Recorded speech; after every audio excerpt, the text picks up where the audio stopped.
1 Samuel அதிகாரம் 9. பென்யமீன் கோத்திரத்தாரில் keys என்னும் பேருள்ள மகா பராக்கிரமசாலியான ஒரு மனுஷன் இருந்தான். அவன் பென்யமீன் கோத்திரத்தானாகிய அபியாவின் மகனான பெகோராத்திற்கு பிறந்த சேரோரின் புத்திரனாகிய அபியே சௌந்தரியமான வாலிபனாகிய ஒரு குமாரன் இருந்தான். இஸ்ரவேல் புத்திரரில் அவனை பார்க்கிலும் சௌந்தரியவான் இல்லை. எல்லா ஜனங்களும் அவன் தோள்களுக்கு கீழாயிருக்கத்தக்க உயரமுள்ளவனாயிருந்தான். சவுலின் தகப்பனாகிய கீசுடைய கழுதைகள் காணாமற் போயிற்று. ஆகையால் கீஸ் தன் குமாரனாகிய சவுலை நோக்கி, நீ வேலைக்காரரில் ஒருவனை கூட்டிக் கொண்டு கழுதைகளை தேட புறப்பட்டு போ என்றான். அப்படியே அவன் எப்பிராயீம் மலைகளையும் சலீஷா நாட்டையும் கடந்து போனான். அங்கே அவைகளை காணாமல் சாலீம் நாட்டை கடந்தார்கள். அங்கேயும் காணவில்லை. பென்யமீன் நாட்டை உருவ கடந்தும் அவைகளை காணவில்லை. அவர்கள் சூப் என்னும் நாட்டிற்கு வந்தபோது சவுல் தன்னோடிருந்த வேலைக்காரனை நோக்கி, என் தகப்பன் கழுதைகளின் மேலுள்ள கவலையை விட்டு நமக்காக கவலைப்படாதபடிக்கு திரும்பி போவோம் வா என்றான். அதற்கு அவன், இதோ இந்த பட்டணத்திலே தேவனுடைய மனுஷன் ஒருவர் இருக்கிறார்.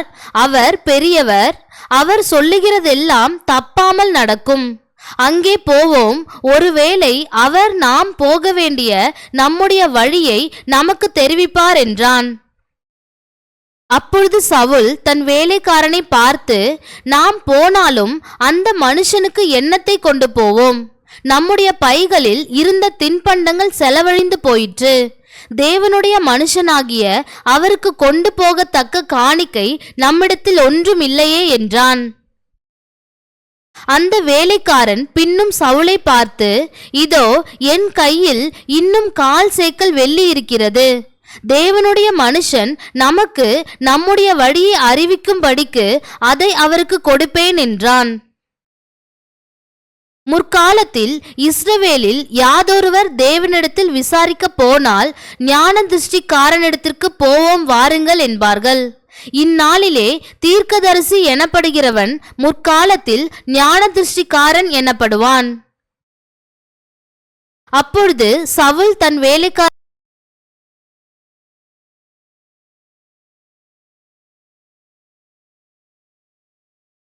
பட்டணத்திற்கு போனார்கள். அவர்கள் பட்டணத்து மேட்டின் வழியா ஏறுகிற போது தண்ணீர் எடுக்க வந்த பெண்களை கண்டு, ஞான திருஷ்டிக்காரன் இங்கே இருக்கிறாரா என்று அவர்களை கேட்டார்கள். அதற்கு அவர்கள், இருக்கிறார், இதோ உங்களுக்கு எதிரே இருக்கிறார்.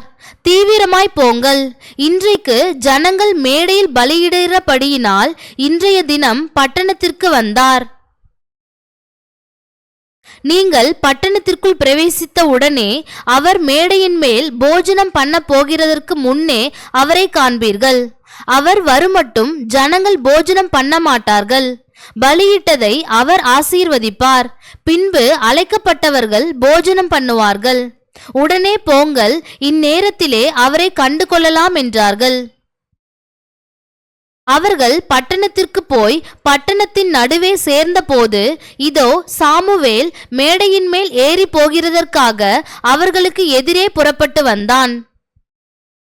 சவுல் வர ஒரு நாளுக்கு முன்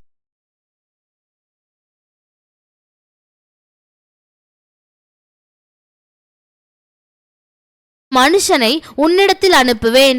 அவனை என் ஜனமாகிய இஸ்ரவேலின் மேல் அதிபதியாக அபிஷேகம் பண்ண கடவாய். அவன் என் ஜனத்தை பெலிஸ்தரின் கைக்கு நீங்களாக்கி ரட்சிப்பான். என் ஜனத்தின் முறையிடுதல் என்னிடத்தில் வந்து எட்டினபடியினால் நான் அவர்களை கடாட்சித்தேன் என்று வெளிப்படுத்தியிருந்தார். சாமுவேல் சவுலை கண்டபோது கர்த்தர் அவனிடத்தில், இதோ நான் உனக்கு சொல்லியிருந்த மனுஷன் இவனே, இவன்தான் என் ஜனத்தை ஆளுவான் என்றார். சவுல் நடுவாசலிலே சாமுவேலிடத்தில் வந்து, ஞான திருஷ்டிக்காரன் வீடு எங்கே சொல்லும் என்று கேட்டான். சாமுவேல் சவுலுக்கு பிரதியுத்தரமாக, ஞான திருஷ்டிக்காரன் நான் தான். நீ எனக்கு முன்னே மேடையின் மேல் ஏறிப்போ. நீங்கள் இன்றைக்கு என்னோடே போஜனம் பண்ண வேண்டும்.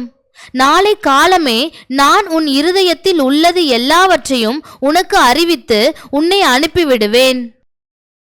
3 நாளைக்கு முன்னே காணாமற் போன கழுதைகளை பற்றி கவலைப்பட வேண்டாம், அவைகள் அகப்பட்டது. இதல்லாமல் சகல இஸ்ரவேலின் அபேட்சையும் யாரை நாடுகிறது? உன்னையும் உன் வீட்டார் அனைவரையும் அல்லவா என்றான்.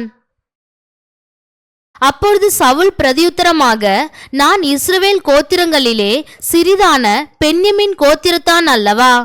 பென்யமீன் கோத்திரத்து குடும்பங்களில் எல்லாம் என் குடும்பம் அற்பமானது அல்லவா?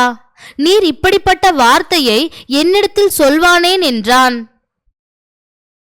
சாமுவேல் சவுலையும் அவன் வேலைக்காரனையும் போஜன சாலைக்குள் அழைத்து கொண்டு போய் அவர்களை அழைக்கப்பட்டவர்களுக்குள்ளே தலைமையான இடத்திலே வைத்தான். அழைக்கப்பட்டவர்கள் ஏறக்குறைய 30 பேராயிருந்தார்கள். பின்பு சாமுவேல் சமையற்காரனை பார்த்து, நான் உன் கையிலே ஒரு பங்கை கொடுத்து வைத்தேனே, அதை கொண்டு வந்து வை என்றான். அப்பொழுது சமையற்காரன் ஒரு முன்னந்தொடையையும் அதனோடு இருந்ததையும் எடுத்துக்கொண்டு வந்து அதை சவுலுக்கு முன் வைத்தான். அப்பொழுது சாமுவேல், இதோ இது உனக்கென்று வைக்கப்பட்டது, இதை உனக்கு முன்பாக வைத்து சாப்பிடு.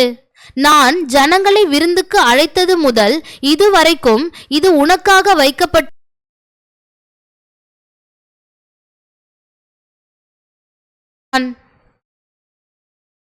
அவர்கள் மேடையிலிருந்து பட்டணத்திற்கு இறங்கி வந்த பின்பு அவன் மேல் வீட்டிலே சவுலோடே பேசிக் கொண்டிருந்தான்.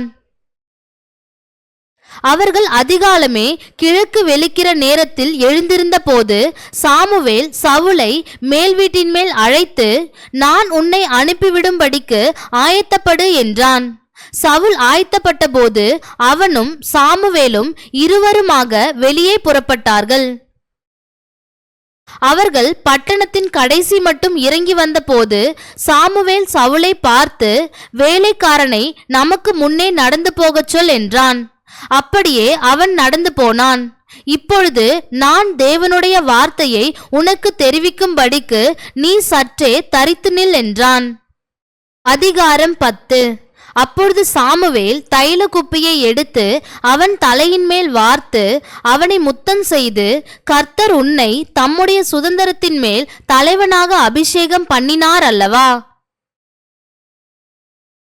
நீ இன்றைக்கு என்னை விட்டு போகிற போது பென்யமீன் எல்லையாகிய செல்சாகில் ராகேலின் கல்லறை அண்டையில் 2 மனுஷரை காண்பாய். அவர்கள் உன்னை பார்த்து, நீ தேடப்போன கழுதைகள் அகப்பட்டது, இதோ உன் தகப்பன் கழுதைகளின் மேலிருந்த கவலையை விட்டு உங்களுக்காக விசாரப்பட்டு என் மகனுக்காக என்ன செய்வேன் என்கிறான் என்று சொல்லுவார்கள். நீ அவ்விடத்தை விட்டு அப்புறம் கடந்து போய் தாபோரில் உள்ள சமபூமியில் சேரும்போது தேவனை பணியும்படி பெத்தேலுக்கு போகிற 3 மனுஷர் அங்கே உன்னை கண்டு சந்திப்பார்கள். ஒருவன் 3 ஆட்டுக்குட்டிகளையும், இன்னொருவன் 3 அப்பங்களையும், வேறொருவன் திராட்சரசமுள்ள ஒரு துருத்தியையும் கொண்டு வந்து உன்னுடைய சுக செய்தியை விசாரித்து உனக்கு 2 அப்பங்களை கொடுப்பார்கள். அவைகளை நீ அவர்கள் கையிலே வாங்க வேண்டும். பின்பு பெலிஸ்தரின் தானியம் இருக்கிற தேவனுடைய மலைக்கு போவாய். அங்கே நீ பட்டணத்திற்குள் பிரவேசிக்கையில் மேடையிலிருந்து இறங்கி வருகிற தீர்க்கதரிசிகளின் கூட்டத்திற்கு எதிர்ப்படுவாய். அவர்களுக்கு முன்பாக தம்புரும் மேளமும் நாகசுரமும் சுரமண்டலமும் போகும். அவர்கள் தீர்க்க தரிசனம் சொல்லுவார்கள். அப்பொழுது கர்த்தருடைய ஆவி உன்மேல் இறங்குவார். நீ அவர்களோடே கூட தீர்க்க தரிசனம் சொல்லி வேறு மனுஷனாவாய். இந்த அடையாளங்கள் உனக்கு நேரிடும் போது சமயத்துக்கு ஏற்றபடி நீ செய். தேவன் உன்னோடே இருக்கிறார். நீ எனக்கு முன்னே கில்காலுக்கு இறங்கிப்போ. சர்வாங்க தகன பலிகளையும் சமாதான பலிகளையும் செலுத்தும்படிக்கு நான் உன்னிடத்தில் வருவேன். நான் உன்னிடத்தில் வந்து நீ செய்ய வேண்டியதை உனக்கு அறிவிக்கும் மட்டும் 7 நாள் காத்திரு என்றான். அவன் சாமுவேலை விட்டு போகும்படி திரும்பின போது தேவன் அவனுக்கு வேறே இருதயத்தை கொடுத்தார். அந்த அடையாளங்கள் எல்லாம் அன்றைய தினமே நேரிட்டது. அவர்கள் அந்த மலைக்கு வந்தபோது இதோ தீர்க்கதரிசிகளின் கூட்டம் அவனுக்கு எதிராக வந்தது. அப்பொழுது தேவனுடைய ஆவி அவன் மேல் இறங்கினதினால் அவனும் அவர்களுக்குள்ளே தீர்க்க தரிசனம் சொன்னான். அதற்கு முன்னே அவனை அறிந்தவர்கள் எல்லாரும் அவன் தீர்க்க தரிசிகளோடு இருந்து தீர்க்க தரிசனம் சொல்லுகிறதை கண்டபோது, கீசின் குமாரனுக்கு வந்தது என்ன, சவுலும் தீர்க்க தரிசிகளில் ஒருவனோ என்று அந்த ஜனங்கள் ஒருவரோடொருவர் சொல்லிக் கொண்டார்கள். அதற்கு அங்கே இருக்கிறவர்களில் ஒருவன், இவர்களுக்கு தகப்பன் யார் என்றான். ஆதலால் சவுலும் தீர்க்கதரிசிகளில் ஒருவனோ என்பது பழமொழி ஆயிற்று. அவன் தீர்க்க தரிசனம் சொல்லி முடிந்த பின்பு மேடையின் மேல் வந்தான். அப்பொழுது சவுலுடைய சிறிய தகப்பன், நீங்கள் எங்கே போனீர்கள் என்று அவனையும் அவன் வேலைக்காரனையும் கேட்டான். அதற்கு அவன், நாங்கள் கழுதைகளை தேடப் போய் அவைகளை எங்கு காணாதபடியினால் சாமுவேலிடத்துக்கு போனோம் என்றான். அப்பொழுது சவுலின் சிறிய தகப்பன், சாமுவேல் உங்களுக்கு சொன்னது என்ன, அதை சொல் என்றான். சவுல் தன் சிறிய தகப்பனை பார்த்து, கழுதைகள் அகப்பட்டது என்று எங்களுக்கு தீர்மானமாய் சொன்னார் என்றான். ஆனாலும் ராஜ்ய பாரத்தை பற்றி சாமுவேல் சொன்னதை அவனுக்கு அறிவிக்கவில்லை. சாமுவேல் ஜனங்களை மிஸ்பாவிலே கர்த்தரிடத்தில் வரவழைத்து இஸ்ரவேல் புத்திரரை நோக்கி, இஸ்ரவேலின் தேவனாகிய கர்த்தர் சொல்லுகிறது என்னவென்றால், நான் இஸ்ரவேலை எகிப்திலிருந்து புறப்பட பண்ணி உங்களை எகிப்தியர் கைக்கும் உங்களை இறுக பிடித்த எல்லா ராஜ்யத்தாரின் கைக்கும் நீங்களாக்கிவிட்டேன். நீங்களோ உங்களுடைய எல்லா தீங்குகளுக்கும் நெருக்கங்களுக்கும் உங்களை நீங்களாக்கி ரட்சித்த உங்கள் தேவனை இந்நாளிலே புறக்கணித்து ஒரு ராஜாவை எங்கள் மேல் ஏற்படுத்தும் என்று அவரிடத்தில் கேட்டுக்கொண்டீர்கள். இப்பொழுது கர்த்தருடைய சந்நிதியில் உங்கள் வம்சங்களின் படியையும் ஆயிரங்களான உங்கள் சேர்வைகளின் படியையும் வந்து நில்லுங்கள் என்றான். சாமுவேல் இஸ்ரவேலின் கோத்திரங்களை எல்லாம் சேர பண்ணின பின்பு பென்யமீன் கோத்திரத்தின் மேல் சீட்டு விழுந்தது. அவன் பென்யமீன் கோத்திரத்தை அதனுடைய குடும்பங்களின்படியே சேர பண்ணின பின்பு மாத்திரி குடும்பத்தின் மேலும் அதிலே கீசின் குமாரனாகிய சவுலின் மேலும் சீட்டு விழுந்தது. அவனை தேடின போது அவன் அகப்படவில்லை. அவன் இனி இங்கே வருவானா என்று அவர்கள் திரும்ப கர்த்தரிடத்தில் விசாரித்த போது, இதோ அவன் தளவாடங்கள் இருக்கிற இடத்திலே ஒளித்து கொண்டிருக்கிறான் என்று கர்த்தர் சொன்னார். அப்பொழுது அவர்கள் ஓடி அங்கே இருந்து அவனை அழைத்து கொண்டு வந்தார்கள். அவன் ஜனங்கள் நடுவே வந்து நின்றபோது எல்லா ஜனங்களும் அவன் தோளுக்கு கீழாயிருக்கத்தக்க உயரமுள்ளவனாயிருந்தான். அப்பொழுது சாமுவேல் எல்லா ஜனங்களையும் நோக்கி, கர்த்தர் தெரிந்து கொண்டவனை பாருங்கள், சமஸ்த ஜனங்களுக்குள்ளும் அவனுக்கு சமானமானவன் இல்லை என்றான். அப்பொழுது ஜனங்கள் எல்லோரும் ஆர்ப்பரித்து, ராஜா வாழ்க என்றார்கள். சாமுவேல் ராஜாங்கத்தின் முறையை ஜனங்களுக்கு தெரிவித்து அதை ஒரு புஸ்தகத்தில் எழுதி கர்த்தருடைய சந்நிதியில் வைத்து ஜனங்களை எல்லாம் அவரவர் வீட்டுக்கு அனுப்பிவிட்டான். சவுலும் கிபியாவில் இருக்கிற தன் வீட்டுக்கு போனான். இராணுவத்தில் தேவன் எவர்கள் மனதை ஏவினாரோ அவர்களும் அவனோடே கூட போனார்கள். ஆனாலும் பேலியாளின் மக்கள், இவனா நம்மை ரட்சிக்கப் போகிறவன் என்று சொல்லி அவனுக்கு காணிக்கை கொண்டு வராமல் அவனை அசட்டை பண்ணினார்கள். அவனோ காது கேளாதவன் போல இருந்தான். அதிகாரம் 11. அக்காலத்தில் நாகாஸ் என்னும் அம்மோனியன் வந்து கீலேயாத்தில் இருக்கிற யாபேசை முற்றுகை போட்டான். அப்பொழுது யாபேசின் மனுஷர் எல்லோரும் நாகாசை நோக்கி, எங்களோட உடன்படிக்கை பண்ணும், அப்பொழுது உம்மை சேவிப்போம் என்றார்கள். அதற்கு அம்மோனியனாகிய நாகாஸ், நான் உங்கள் ஒவ்வொருவருடைய வலது கண்ணையும் பிடுங்கி இதனாலே இஸ்ரவேல் எல்லாவற்றின் மேலும் நிந்தை வர பண்ணுவதே நான் உங்களோடே பண்ணும் உடன்படிக்கை என்றான். அதற்கு யாபேசின் மூப்பர்கள், நாங்கள் இஸ்ரவேல் நாடெங்கும் ஸ்தானாபதிகளை அனுப்பும்படி 7 நாள் எங்களுக்கு தவணை கொடும். எங்களை இரட்சிப்பார் இல்லாவிட்டால் அப்பொழுது உம்மிடத்தில் வருவோம் என்றார்கள். அந்த ஸ்தானாபதிகள் சவுலின் ஊராகிய கிபியாவிலே வந்து ஜனங்களின் காது கேட்க அந்த செய்திகளை சொன்னார்கள். அப்பொழுது ஜனங்கள் எல்லோரும் சத்தமிட்டு அழுதார்கள். இதோ சவுல் மாடுகளின் பின்னாலே வயலிலிருந்து வந்து ஜனங்கள் அழுகிற முகாந்தரம் என்ன என்று கேட்டான். யாபேசின் மனுஷர் சொல்லிய செய்திகளை அவனுக்கு தெரிவித்தார்கள். சவுல் இந்த செய்திகளை கேட்டவுடனே தேவனுடைய ஆவி அவன் மேல் இறங்கினதினால் அவன் மிகவும் கோபம் மூண்டவனாகி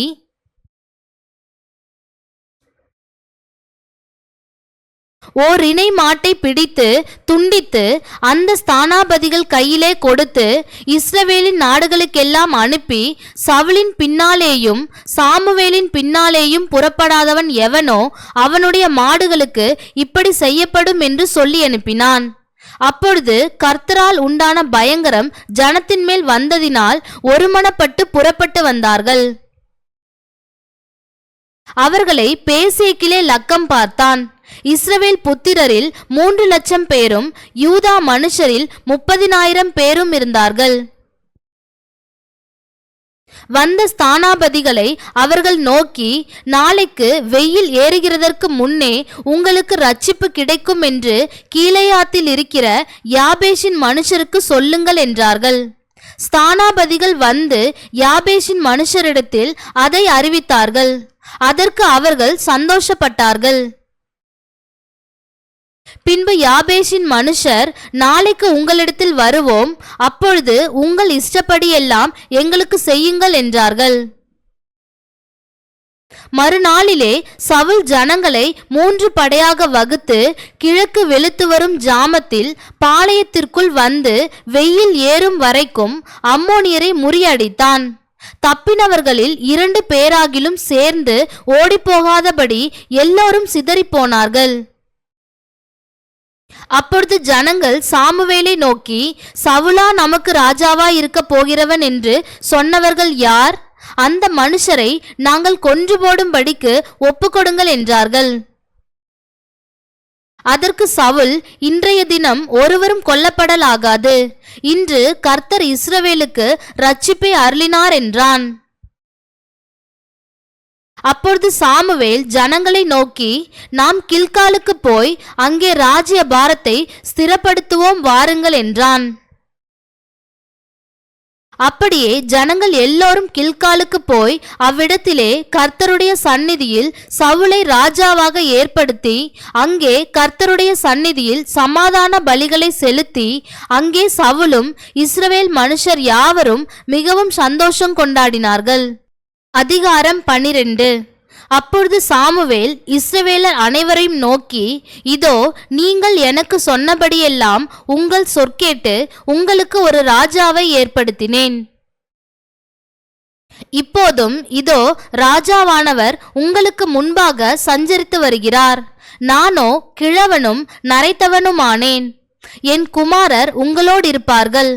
நான் என் சிறு வயது முதல் இந்நாள் வரைக்கும் உங்களுக்கு முன்பாக சஞ்சரித்து வந்தேன்.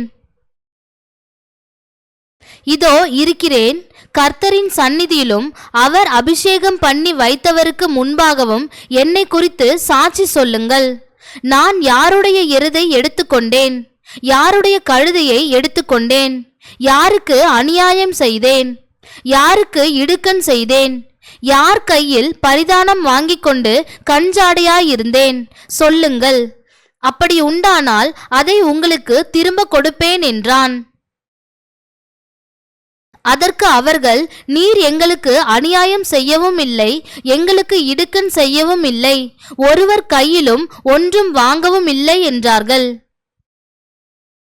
அதற்கு அவன், நீங்கள் என் கையில் ஒன்றும் கண்டுபிடிக்கவில்லை என்பதற்கு கர்த்தர் உங்களுக்கு எதிராக சாட்சியாயிருக்கிறார். அவர் அபிஷேகம் பண்ணினவரும் இன்று அதற்கு சாட்சி என்றான்.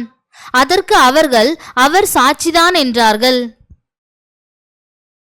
அப்புறம் சாமுவேல் ஜனங்களை நோக்கி, மோசேயையும் ஆரோனையும் ஏற்படுத்தினவரும் உங்கள் பிதாக்களை எகிப்து தேசத்திலிருந்து புறப்பட பண்ணினவரும் கர்த்தரே.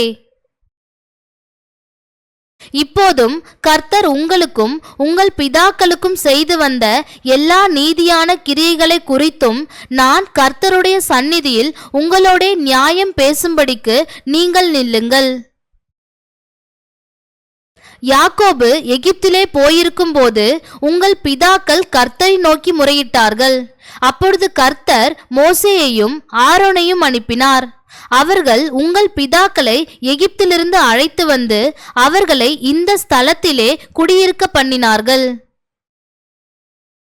அவர்கள் தங்கள் தேவனாகிய கர்த்தரை மறந்து போகிற போது அவர் அவர்களை ஆத்சோரின் சேனாதிபதியாகிய சிசராவின் கையிலும் பெலிஸ்தரின் கையிலும் மோவாபிய ராஜாவின் கையிலும் விற்று போட்டார். இவர்கள் அவர்களுக்கு விரோதமாக யுத்தம் பண்ணினார்கள். ஆகையால் அவர்கள் கர்த்தரை நோக்கி முறையிட்டு, நாங்கள் கர்த்தரை விட்டு பாகால்களையும் அஸ்தரோத்தையும் சேவித்ததினாலே பாவம் செய்தோம். இப்போதும் எங்கள் சத்துருக்களின் கைக்கு எங்களை நீங்களாக்கி ரட்சியும். இனி உம்மை சேவிப்போம் என்றார்கள். அப்பொழுது கர்த்தர் எரு பாகாலையும் பேதானையும் எப்தாவையும் சாமுவேலையும் அனுப்பி, நீங்கள் பயமில்லாமல் குடியிருக்கும்படிக்கு சுற்றிலும் இருந்த உங்கள் சத்துருக்களின் கைக்கும் உங்களை நீங்களாக்கி ரட்சித்தார்.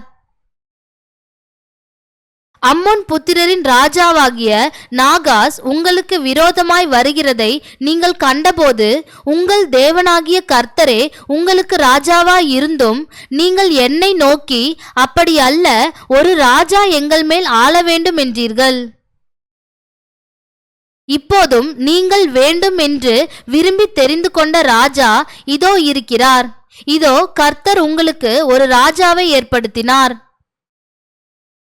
நீங்கள் கர்த்தருடைய வாக்குக்கு விரோதமாய் கலகம் பண்ணாமல் கர்த்தருக்கு பயந்து அவரை சேவித்து அவருடைய சத்தத்திற்கு கீழ்ப்படிந்தால் நீங்களும் உங்களை ஆளுகிற ராஜாவும் உங்கள் தேவனாகிய கர்த்தரை பின்பற்றுகிறவர்களாயிருப்பீர்கள். நீங்கள் கர்த்தருடைய சத்தத்திற்கு கீழ்ப்படியாமல் கர்த்தருடைய வாக்குக்கு விரோதமாய் கலகம் பண்ணினீர்களானால் கர்த்தருடைய கை உங்கள் பிதாக்களுக்கு விரோதமாய் இருந்தது போல உங்களுக்கும் விரோதமாயிருக்கும். இப்பொழுது கர்த்தர் உங்கள் கண்களுக்கு முன்பாக செய்யும் பெரிய காரியத்தை நின்று பாருங்கள். இன்று கோதுமை அறுப்பின் நாள் அல்லவா? நீங்கள் உங்களுக்கு ஒரு ராஜாவை கேட்டதினால் கர்த்தரின் பார்வைக்கு செய்த உங்களுடைய பொல்லாப்பு பெரிதென்று நீங்கள் கண்டு உணரும்படிக்கு நான் கர்த்தரை நோக்கி விண்ணப்பம் பண்ணுவேன். அப்பொழுது இடி முழக்கங்களையும் மழையையும் கட்டளையிடுவார் என்று சொல்லி சாமுவேல் கர்த்தரை நோக்கி விண்ணப்பம் பண்ணினான். அன்றைய தினமே கர்த்தர் இடி முழக்கங்களையும் மழையையும் கட்டளையிட்டார்.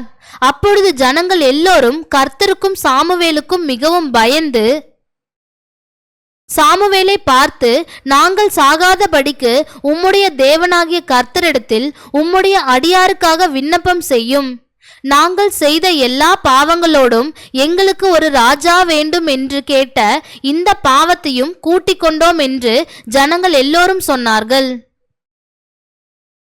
அப்பொழுது சாமுவேல் ஜனங்களை நோக்கி, பயப்படாதேயுங்கள், நீங்கள் இந்த பொல்லாப்பையெல்லாம் செய்தீர்கள். ஆகிலும் கர்த்தரை விட்டு பின்வாங்காமல் கர்த்தரை உங்கள் முழு இருதயத்தோடும் சேவியுங்கள். விலகி போகாதிருங்கள். மற்றபடி பிரயோஜனமற்றதும் இரட்சிக்க மாட்டாததுமாய் இருக்கிற வீணானவைகளை பின்பற்றுவீர்கள். அவைகள் வீணானவைகளே. கர்த்தர் உங்களை தமக்கு ஜனமாக்கி கொள்ள பிரியமானபடியினால் கர்த்தர் தம்முடைய மகத்துவமான நாமத்தின் நிமித்தம் தமது ஜனத்தை கைவிட மாட்டார். நானும் உங்களுக்காக விண்ணப்பம் செய்யாதிருப்பேன் ஆகில் கர்த்தருக்கு விரோதமாக பாவம் செய்கிறவனாயிருப்பேன். அது எனக்கு தூரமாயிருப்பதாக. நன்மையும் செவ்வையுமான வழியை நான் உங்களுக்கு போதிப்பேன். நீங்கள் எப்படியும் கர்த்தருக்கு பயந்து உங்கள் முழு இருதயத்தோடும் உண்மையாய் அவரை சேவிக்க கடவீர்கள். அவர் உங்களிடத்தில் எவ்வளவு மகிமையான காரியங்களை செய்தார் என்பதை சிந்தித்து பாருங்கள். நீங்கள் இன்னும் பொல்லாப்பை செய்யவே செய்வீர்களானால் நீங்களும் உங்கள் ராஜாவும் நாசமடைவீர்கள் என்றான்.